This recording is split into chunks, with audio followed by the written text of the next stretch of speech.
24 saac ee ugu dambeysay warbaahinta caalamka oo dhan waxay ka hadlaysay isku daydil oo loo maleegay madaxweynihii hore ee dalka mareekanka ahna musharax u taagan doorashada dhici doonta 5 bisha November ee sanadka aynu ku jirno.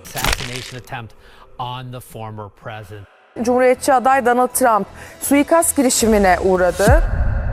Waxaa dunida oo dhan la isla dhexyaacay ama kaag iyo argagax maadaama Mareykankii xabadka u garaacanayay inuu daafaha caalamka uu gaarsiin doono nabadgelyo buuxdo oo xitaa sugi waayay amniga mid ka mid ah raggii ugu sumcadda badnaa dalkiisa.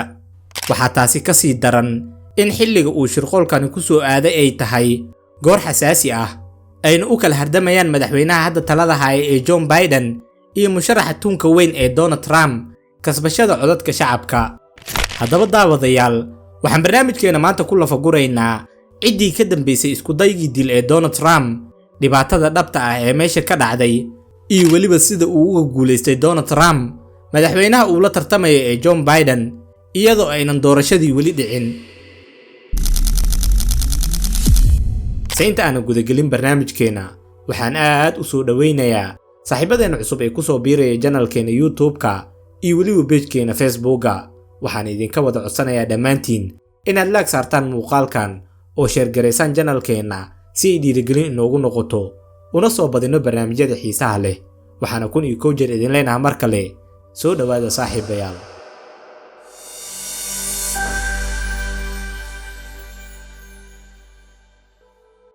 maalinnimadii Sabtida ee la soo dhaafay isaga oo Trump ku guda jiro ololihiisa musharaxnimo joogana ismaamulka Pennsylvania ee dalka Mareekanka ayaa wiil 20 jir ah magaciisuna ay ku sheegtay FBI-du Thomas Matthew isku dayay inuu madaxa ka toogto Donald Trump.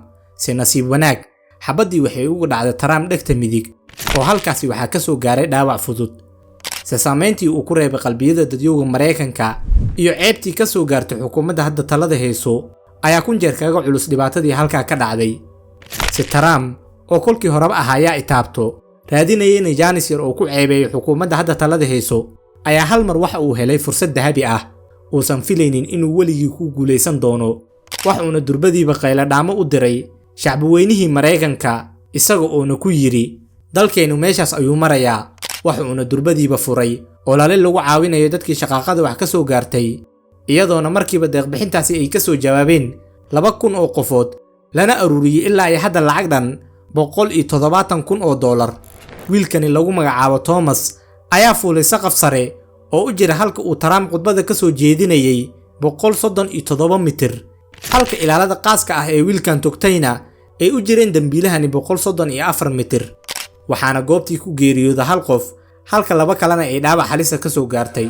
haddaba taageerayaasha Biden ayaa ku tilmaamay isku daygani inuu ahaa qorshe ay horey u soo dejiyeen Trump iyo kooxdiisa oo ay rabaan inay codad badan kaga helaan shacabka. se waxa laf dhuun gasho ku noqotay taageerayaashii sidee ayuu wiilkaasi yar xabad uu ka soo riday fogaan dhan 137 mitir uu Trump naftiisa ugu biimeyn karaa xitaa haddii ay ahayd arintani shirqool ay kooxdani ka dambeeyeen. maxaynan xukuumadda hadda joogtaa aynan uga horjoogsan arinta maadaama ay isku taqaano inay tahay booliiska adduunka. tirakoobyadii ugu dambeeyay ee laga sameeyay doorashada Mareykanka ayaa waxay hoosta ka xariiqeen aqoon-yahano badan in 3 qof ee Mareykan ahba 2 ka mid ah ay taageersan tahay Trump, taas oo ka dhigan inuu Trump yahay madaxweynaha ugu cadcad ee hogaamin doona dalka Mareykanka 4 sano ee soo socoto. dhanka kale madaxweynaha Faransiiska Emmanuel Macron oo bartiisa X uga tacsiyay Donald Trump ayaa sheegay inuu la afkaar yahay Trump uuna u rajeynayo caafimaad degdeg ah. waxaana hadalkiisii raaciyay in shaqaaqadii meesha ka dhacday ay musiibo ku tahay dimuqraadiyadda dadkiisuna ay naxdinta iyo anfariirka la wadaagayaan shacabka Mareykanka. ra'iisul wasaaraha Hindiyana isaga oo fariin u diraya Trump ayuu yiri waxaan aad ugu walaacsanahay weerarka lagu soo qaaday saaxiibkayga Donald Trump. si adag ayaan u cambaaraynayaa dhacdadii meesha ka dhacday. rabshadu meel kuma lahan siyaasadda iyo dimuqraadiyadda. waxaan u rajeynayaa Trump caafimaad degdeg ah. aragtiyaheena iyo ducadeennaba waxaynu la garab taagannahay qoysaska marxuumka kuwa dhaawacmay iyo weliba shacabka Mareykanka.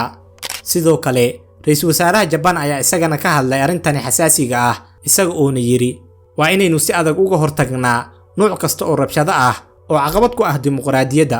madaxweynihii hore ee Trumpna waxaan ugu duceynayaa caafimaad degdeg ah. sidoo kale waxaa jiro bilyaneero ka hadlay shirqoolkani uuna ugu horeeyo Elon Musk oo waxa uu bartiisa X ku soo qoray waxaan si buuxda u taageersanahay madaxweyne Trump waxaana u rajaynayaa inuu si degdeg ah u soo kabsado. Elon Musk kaliya ma uusan cadeynin taageeridiisa buuxdo ee uu taageerayo Trump ee sidoo kale wuxuu saacadihii ugu dambeeyay bartiisa X ku soo sheergareynayay fariin kasta oo taageerayso ololaha Trump.